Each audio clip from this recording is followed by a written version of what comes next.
안녕하세요. 지혜 독서입니다.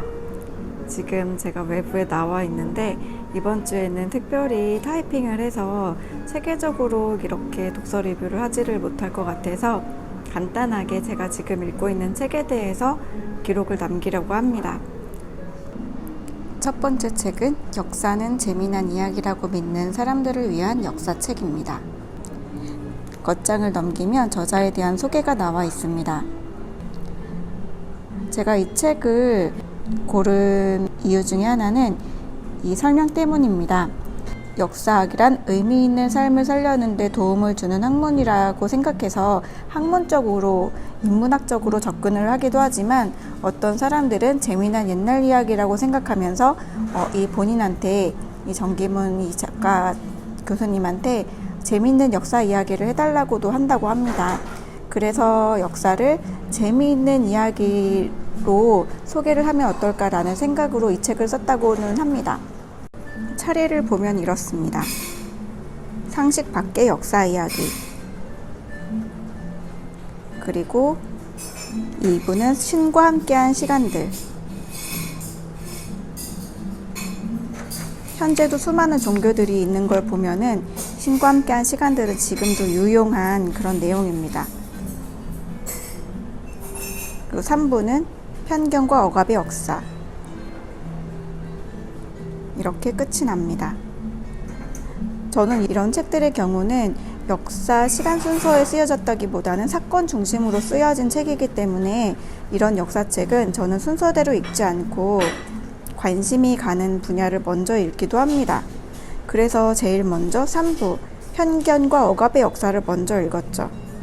그 중에서 문명 속 여성의 잔혹사, 이 이야기를 지금 하려고 합니다.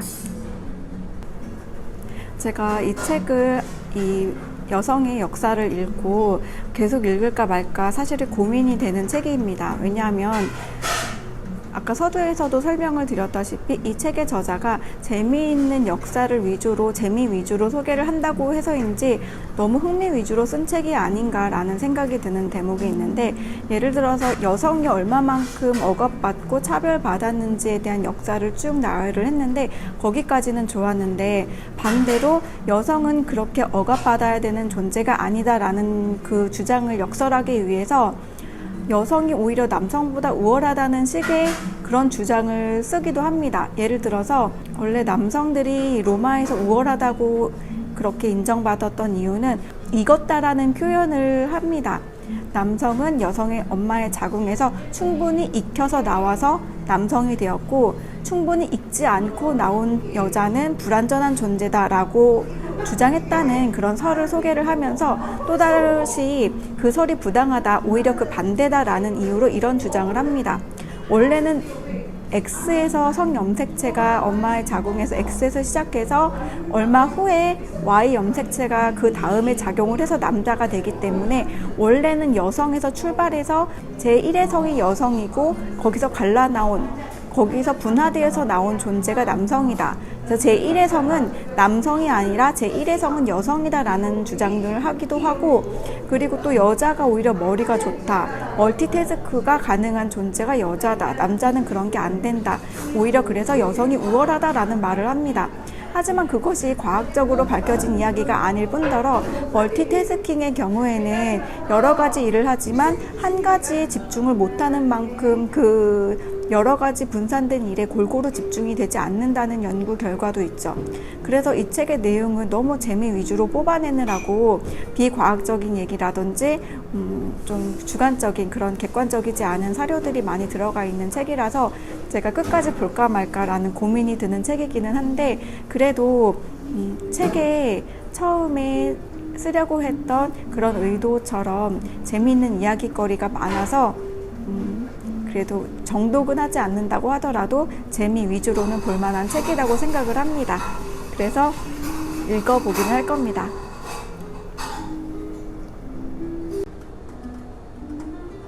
두 번째 책은 카를로 로벨리의 시간은 흐르지 않는다입니다. 책장을 넘기면 저자 카를로 로벨리에 대한 소개가 나와 있습니다. 이탈리아 태생의 세계적인 이론 물리학자, 양자이론과 중력이론을 결합한 루프 양자중력이라는 개념으로 블랙홀을 새롭게 규명한 우주론의 대가로 제2의 스티븐 호킹이라고 평가받습니다.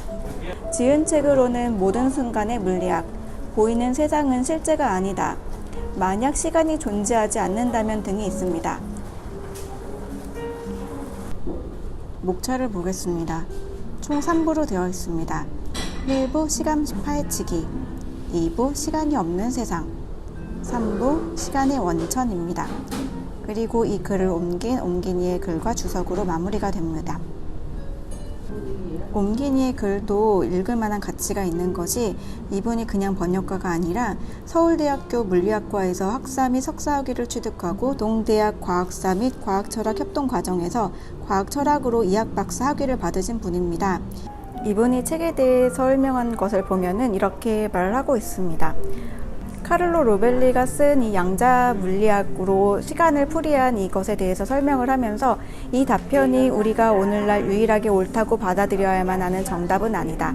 양자 중력 이론의 대표적인 한 흐름인 루프 양자 중력 이론의 관점에서 이끌어낸 일종의 이론적 추측일 뿐이다. 현재 양자 중력 이론은 오직 이론적 상상을 통해 우주에 대한 새로운 이해를 도모할 뿐이며 아직까지는 어떤 실험적 증거도 갖고 있지 않다.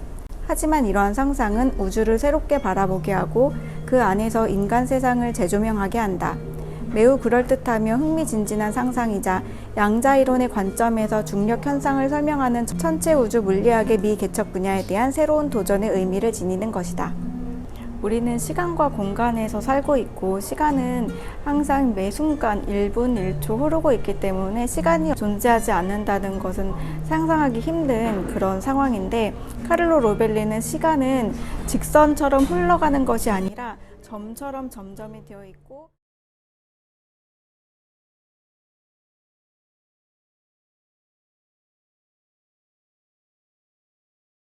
그래서 하나의 이론으로서 재미있게 읽은 책이었습니다. 오늘 리뷰한 책은 정기문의 역사는 재미난 이야기라고 믿는 사람들을 위한 역사책, 그리고 카를로 로벨리의 시간은 흐르지 않는다입니다.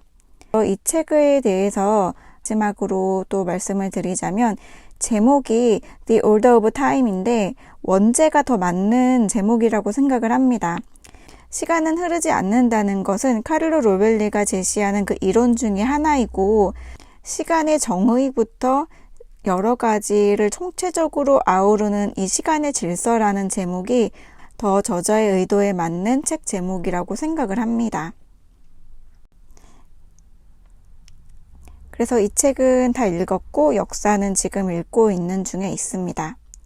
그리고 또 다른 읽고 있는 책은 소설책인데 그 책은 다 읽고 나서 다시 예전처럼 제 방에서 리뷰를 하도록 하겠습니다.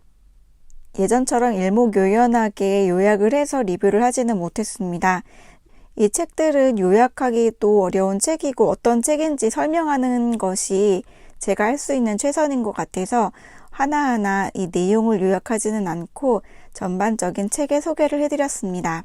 지금까지 지혜의 독서였습니다. 감사합니다.